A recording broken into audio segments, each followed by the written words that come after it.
professional staff for their dedication and professionalism that they have exhibited while working with me and my clients over the last few weeks.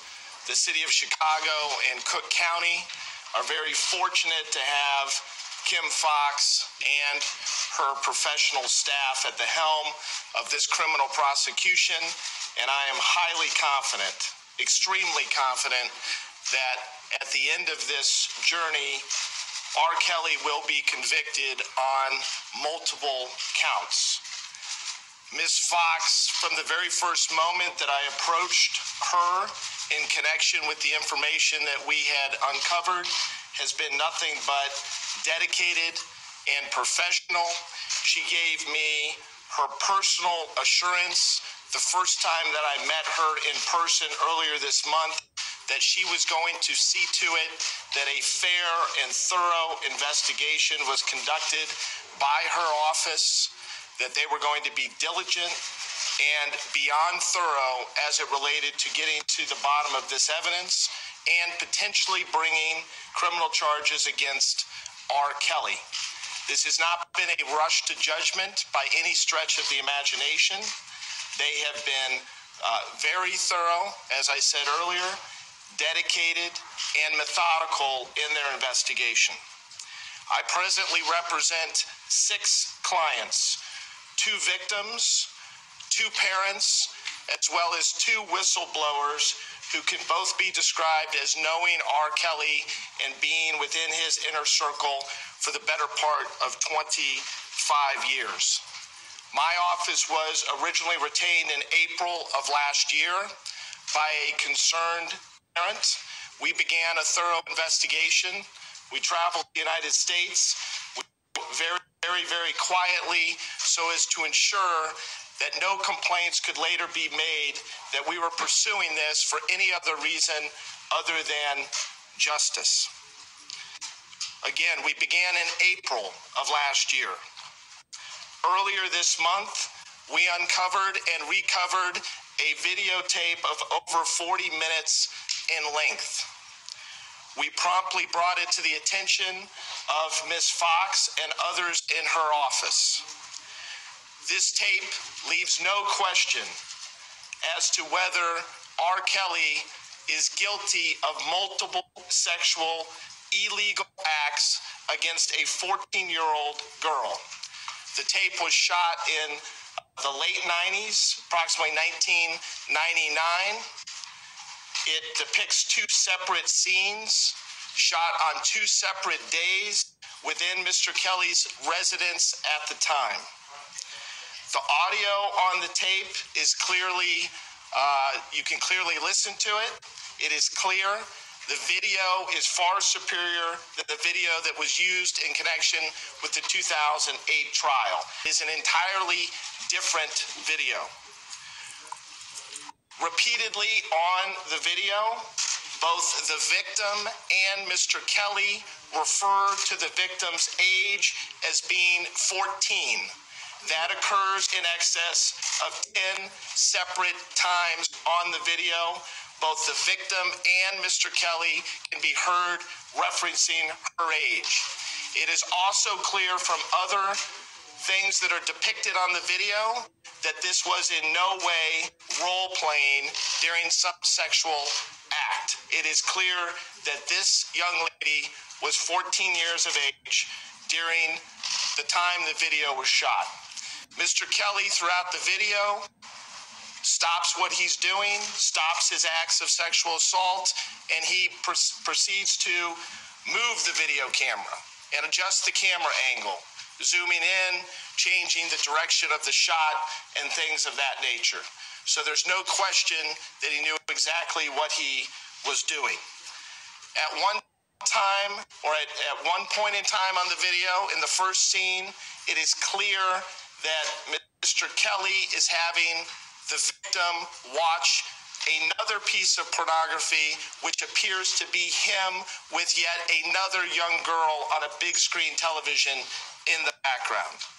Repeatedly on the video, the young lady refers to Mr. Kelly as Daddy. The video depicts Mr. Kelly engaged in oral sex with the young victim, both receiving as well as giving, as well as vaginal intercourse and anal penetration. There are also instances of Mr. Kelly urinating on the young girl on the videotape. This video was turned over again to Ms. Fox and others in our office earlier this month, within days of our recovery of the tape. We have since provided additional information and evidence to Ms. Fox and others in her office. We envision continuing to do so because our investigation is not complete. We are aware of 2 other tapes in existence, one of which we have recovered, the second of which we are in the process of recovering, and as soon as we do, we will be providing those tapes as well to Ms. Fox and others in her office. Today marks a watershed moment in the 25 years of abuse by this predator known as R. Kelly. He, together with those that enabled him, undertook a course of action over 2 decades to abuse and sexually assault young girls, especially many of whom were the most vulnerable in our society. Girls that many would not listen to. Girls that came from very tough times and tough neighborhoods in many instances. These were the most vulnerable. And yet this predator, Mr. Kelly, preyed on them repeatedly.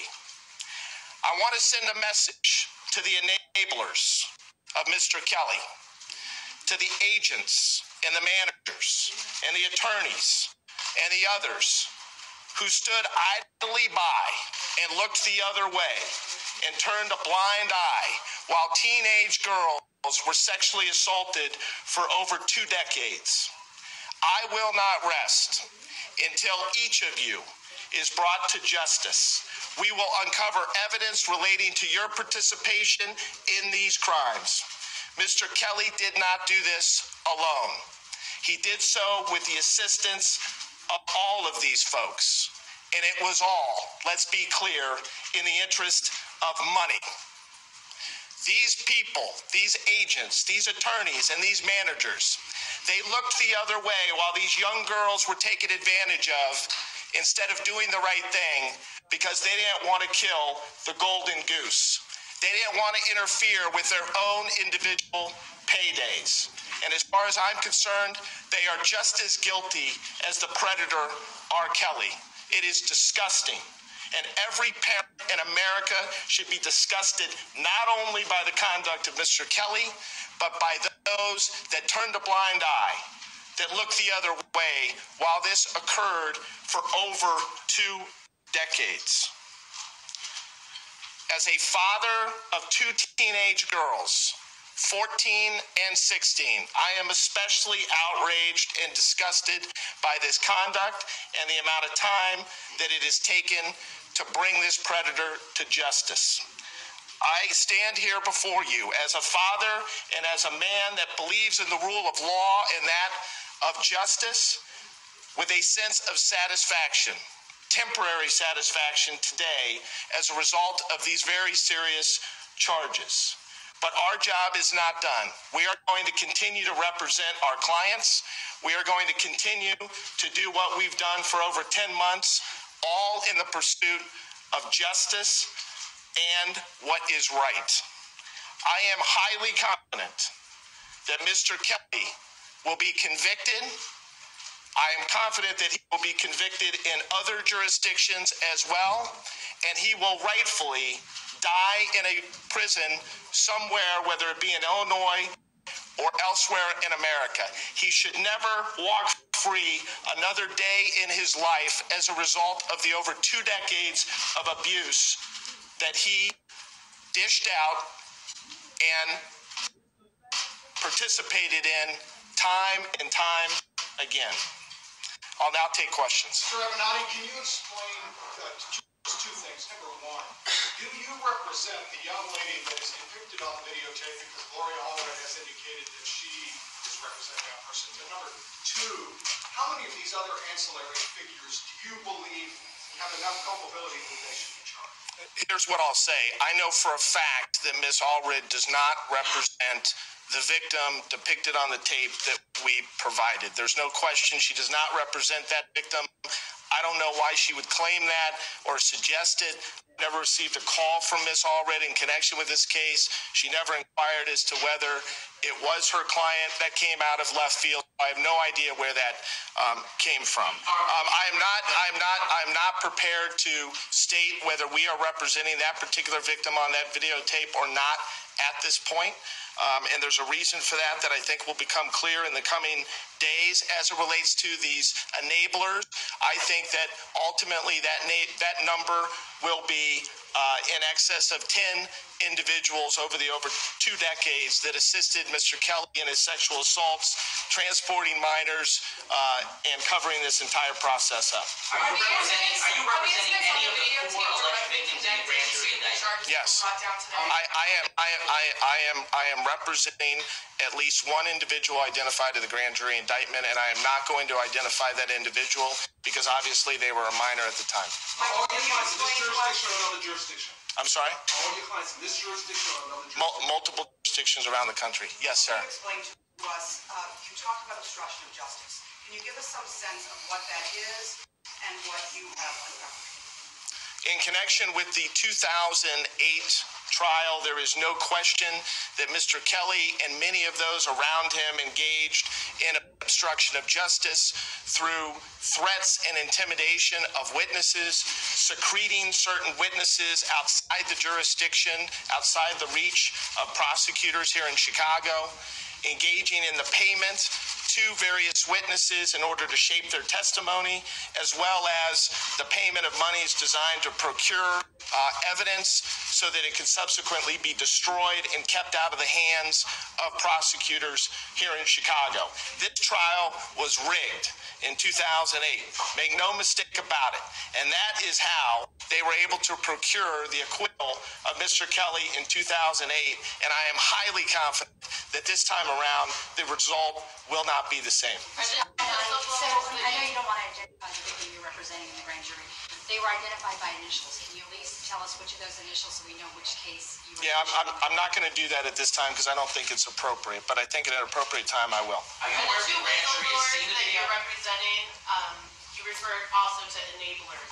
Are there people that you would consider to have been former enablers? And can you talk about what knowledge directly they have of this, these payments or anything like that? I'm not at liberty to answer that question now because I don't want to out the confidentiality of the individuals that I represent who have now provided information to prosecutors. I don't want to put a target on their back during this very sensitive time. So I'm not willing to discuss in detail what their role was vis-a-vis Mr. Kelly, but they were close enough to him that they had knowledge of a lot of his conduct and a lot of his activities over the better part of 2 decades, including in connection with the 2008 trial and the obstruction efforts that I mentioned moments ago. Sir, you had a question. Are you aware if the grand jury saw the video, or was it indicated to you by prosecutors at least that they intended to use that as a means to try to obtain the indictment?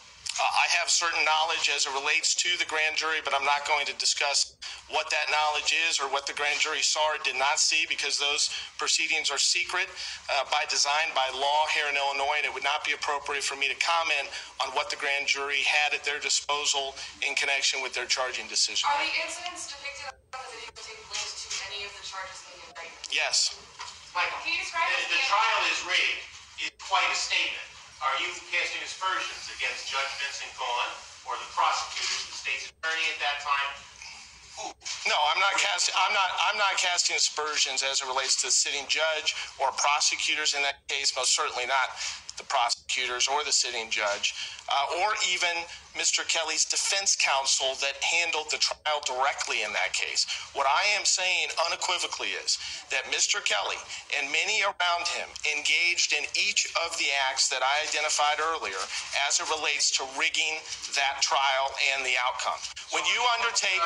We wrote a story in July 2008. Well, you've written a lot of great stories, by the way. July 2008, gone unsealed, one of the 150 three sealed transcripts. Lisa Van Allen was threatened by the then manager of Kelly with being burned.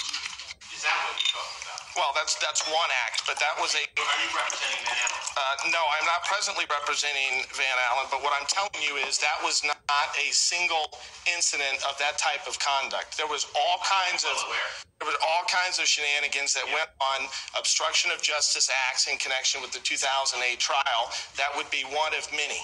New York is frustrated that Kim Fox's office is not cooperating.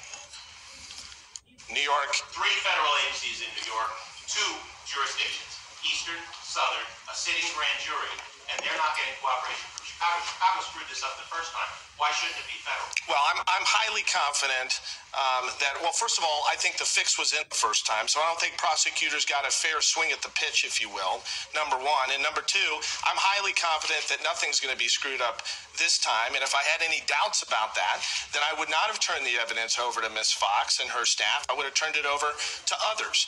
But I feel highly confident in Ms. Fox's ability. There's little question in my mind that her and her office are going to be able to gain a conviction.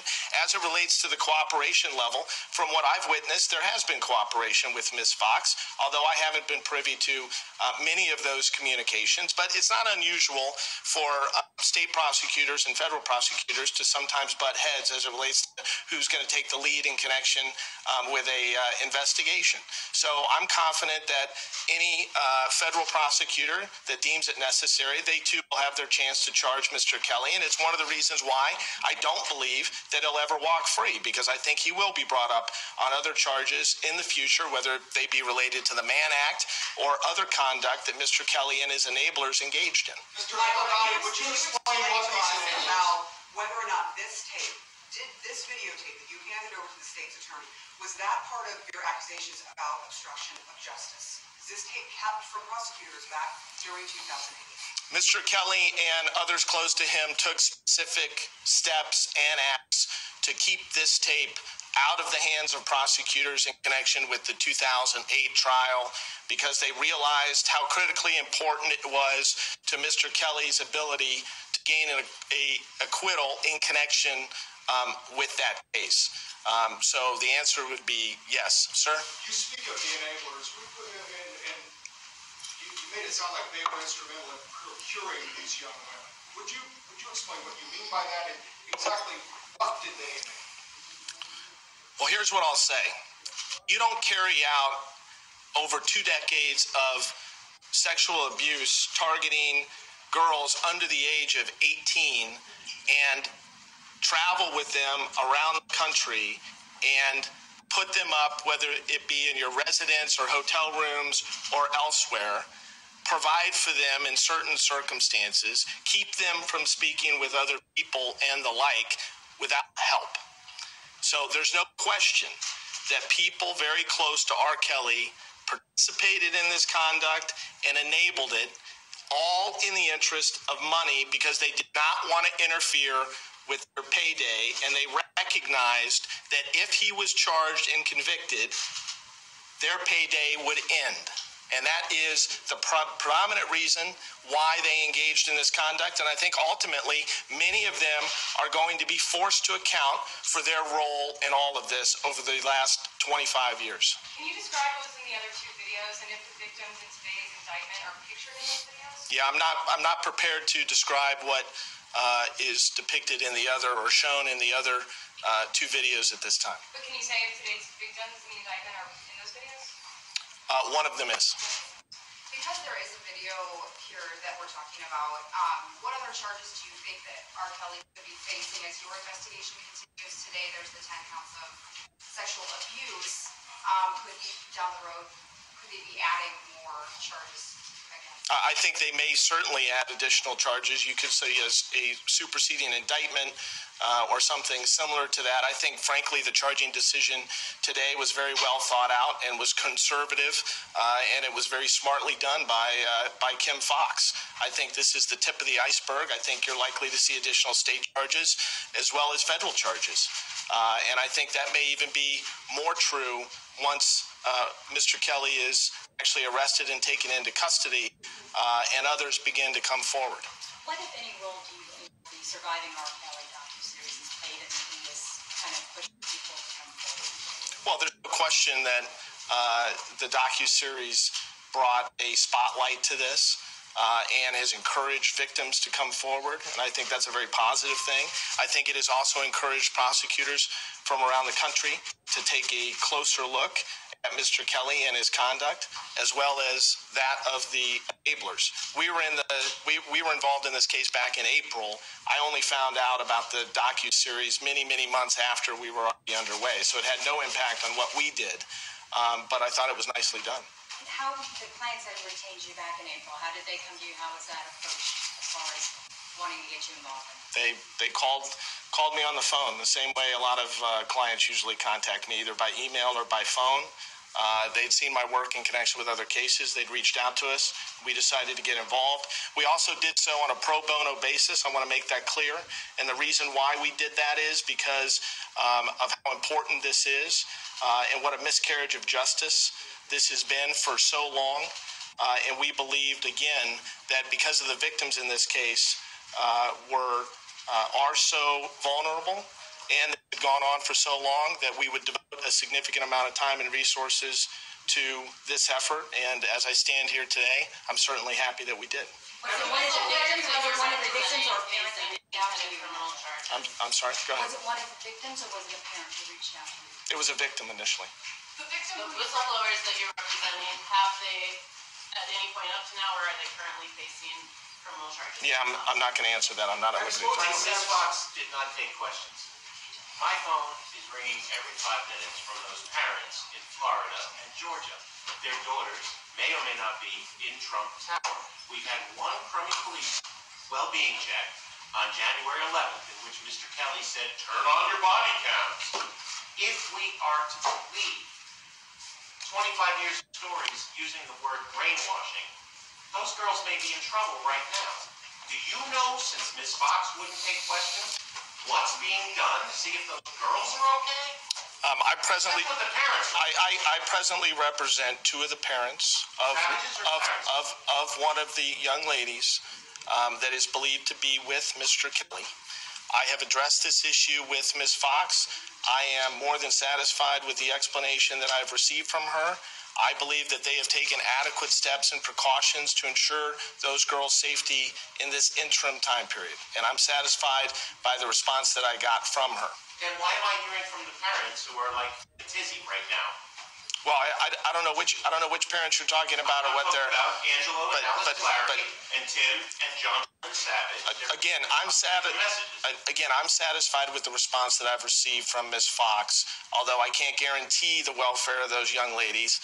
But I'm confident that her and her staff and the Chicago Police Department have taken adequate steps during this interim time period between the announcement of the charges and Mr. Kelly's surrender, which I understand will either be later today or tomorrow morning. Since those parents are on the record, you can state which set of parents you're I'm not willing to make that announcement yet or that disclosure. You represent one of the victims who's connected to the charges handed down today, correct? Is that victim cooperating with prosecutors? I'm sorry, one more time? You represent one of the victims who's connected to the charges that were brought down today. Correct. Is that victim cooperating with prosecutors? I'm not willing to disclose that at this point. You mentioned Mr. Kelly's surrender that's impending here. Obviously, he's likely watching some of this coverage. Anything you'd like to say directly to Mr. Kelly should he know?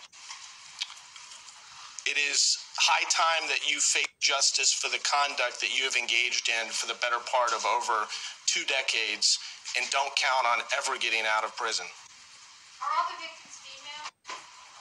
To the best of my knowledge, yes. Anything else? Is your client ready to go before a trial, jury? Well, I have multiple clients, and I believe every one of my clients is prepared to testify if necessary before a jury and multiple juries around the country if necessary. They are dedicated to ensuring that justice is done in this case. But you just said that your client who's connected to the charges. As far as the videos, the one you recovered and the 2 you're attempting to recover, well, you've recovered, you're still in process of the 3rd. Were those being kept as just souvenirs or tokens? Obviously, we had a trial, it was a decade ago. Yeah, I'm not at liberty to disclose where those videos were being kept. I'll take one more question. I think you referenced this, and please forgive me. The young lady on the videotape you said makes reference to being 14 years old.